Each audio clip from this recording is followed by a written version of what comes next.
What's up guys, Eddie here. Today I want to talk about 5 absolutely essential skills you need to grow your YouTube channel to 500,000 subscribers. Now I know you may be thinking, dude, this channel does not have anywhere near that.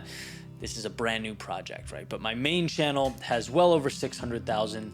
I've been doing it full-time for years. YouTube's sort of been the crux of my business that's allowed me to expand and outwardly into other things, have other parallel businesses, and really kickstarted my personal brand, everything. I really advocate it as one of the most important things that someone can do, whether they're a creator, entrepreneur, small business.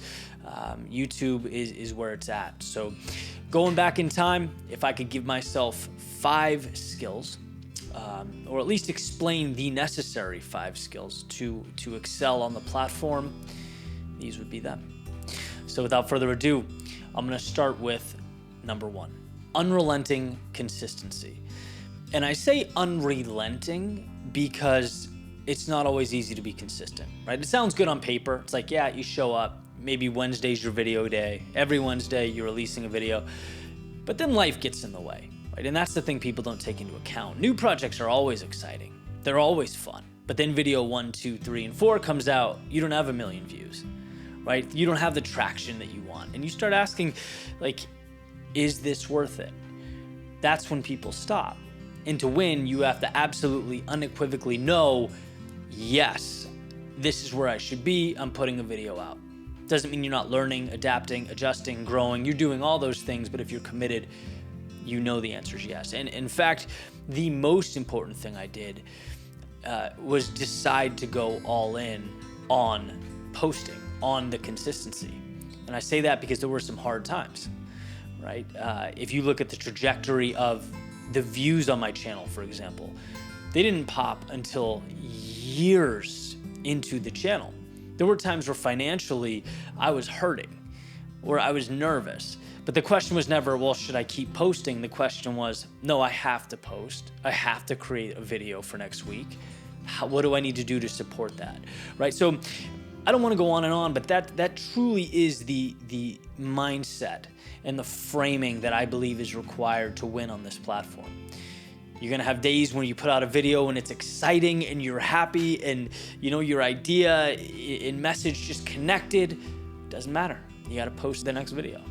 There are times where you thought you had something, it was meaningful to you, mattered to you, you wanted to share it with the world. And you put it out and it didn't connect. And it was slightly underwhelming. Doesn't matter, right? Short-term memory, as they say in baseball. On to the next, on to the next, on to the next. So I think first and foremost to win on YouTube, be consistent. Skill number 2, resourcefulness. You have to be resourceful, especially starting out, right? Like I remember starting my first channel, I didn't have a ton of resources, didn't have a ton of money.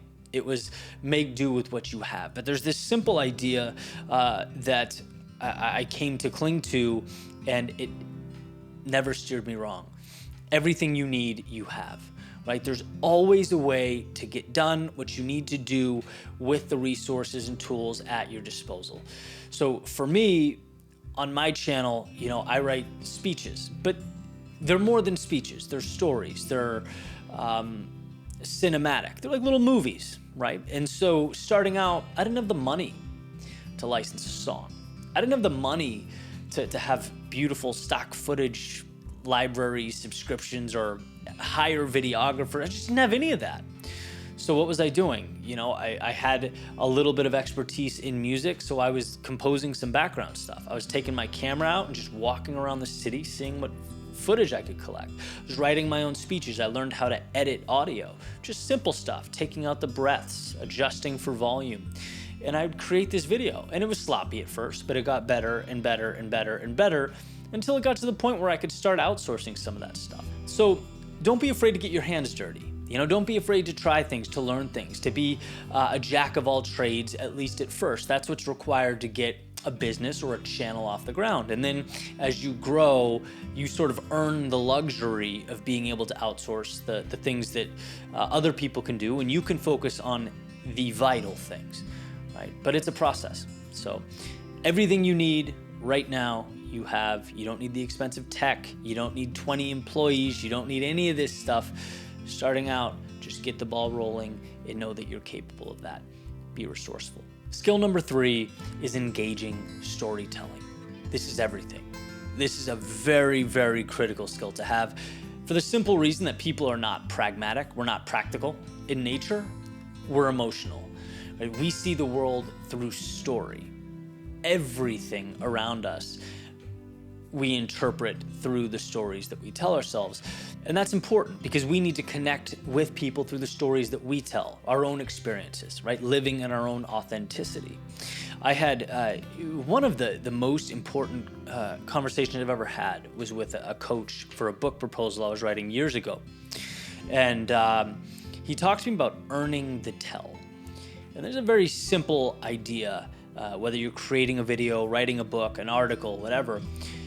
People don't like to be pointed at. They don't like to be told what to do. You add value, you convince them by earning the tell, by sharing your story and saying, hey, through it all, this is what I learned, and here's how you can benefit from it. The response is entirely different, right? You're taking them along for a ride. You're taking them on a journey.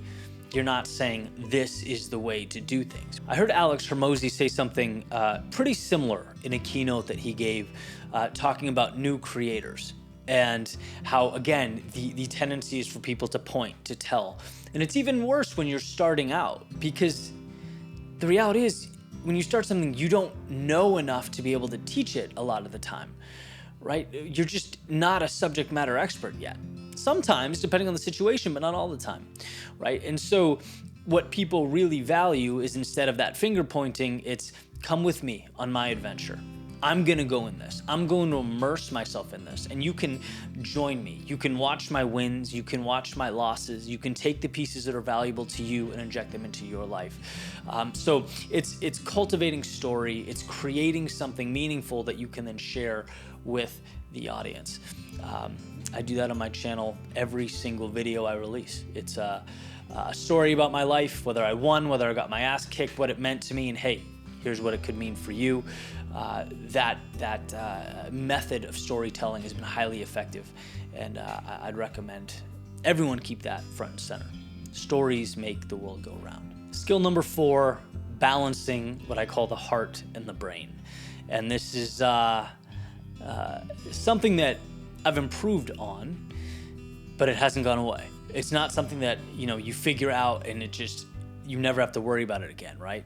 Heart versus brain, or in this case, it's the art versus the data. Creating beautiful things, meaningful things that feel good, that you care about, that you're passionate about, but also, particularly on YouTube, what do the numbers say, right? You can't neglect that, and it's a balance, right? Because every single one of those clicks is a person. Every subscriber is a person. Your audience is a group of folks that care about your message, and you need to add value to them. But at the same time, it's like, what's the click-through rate, right? Because if you make X change and the videos click 2.5% more, your channel's gonna grow. What's your title? How are you looking at those things? What time of day should you post? What's your demographic? What do people like? What's the consistent pattern of videos that do well on your channel? That stuff matters. And it doesn't necessarily need to drive every decision that you make, but listen, I can speak as someone that ignored that for a very long time. And the second I started implementing the knowledge and the data that was right in front of me, I saw changes, and I saw changes very quickly, right? I am, for example, I'm an artsy guy. I like to use artsy titles in my stuff. Dancing before the music plays, running in the rain, chasing fireflies. That's great, it's cinematic, but it's not searchable. People have no idea what it means, and the YouTube algorithm had no idea how to categorize it. That hurts a creator. And so I had to make a decision. Look, am I going to be stubborn and keep titling things the way that I think is perfect and have it sit in the little corner of YouTube? Or am I gonna adjust the titles and the thumbnails a little bit so that my work and the things that I think matter can get out to more people? And so it's one example, but it's something that I consistently, am juggling, the art of the work, the message, the meaning, the love that I have for what I'm creating, and also how do you make it win? You need both. And you got to understand what that balance is, and just be aware, in your world, both matter. Lesson number 5, learn to depersonalize criticism. This is a fun one because it's not always the easiest thing to do, right? In fact, it goes against every instinct we have to just brush it off as, who cares? But the reality is, as you grow, as you evolve, as there's more visibility to what you're putting out into the world, there will 100% absolutely be criticism. There'll be stuff you don't like. There'll be the quote unquote haters. And you have to understand it's not a referendum on you. It's par for the course. The quote, there's one way to avoid criticism: do nothing, be nothing, say nothing. Like, sure, you could stay in your room all day, no one would say anything, but that's not what we want, right? So part of it is just depersonalizing it and not seeing it as anything towards you, but as simply part of the process. I will say there's a caveat. And so on my channel, my videos tend to get a lot of comments under them, and it's a pretty enthusiastic community, right? A lot of incredible people. They're saying thanks. They're talking about the video. It's a really nice thing. And the criticism I will pay attention to is, Eddie, I enjoy your stuff. Your videos help me, but ... Only because that tells me, hey, this person's coming from a good place. They get value from what I'm saying, and they have feedback that might help me create better content, might help me reach people in a better way. Absolutely. That's a lot different than like this guy's voice sucks, get him off YouTube, which happens as well, right? I mean, that's life in the big city. So it's understanding which one to pay attention to, right? The your voice sucks guy doesn't faze me a bit, right? I have a track record and a confidence in what I do that it's like, okay, dude, and in whatever your world is, whatever your context is, there will be some of that. It's really important that you understand, again, part of the process, right? No one who wins has won without that happening. So mental shift, expect it, and don't think too much of it. So those are my 5 skills. I'd love to hear your feedback. Let me know what you think, what you agree with, what you disagree with. Did I leave anything important out? And I thank you for watching, and definitely look forward to some great conversations and some great videos on this channel. I'm really excited about it. Take care.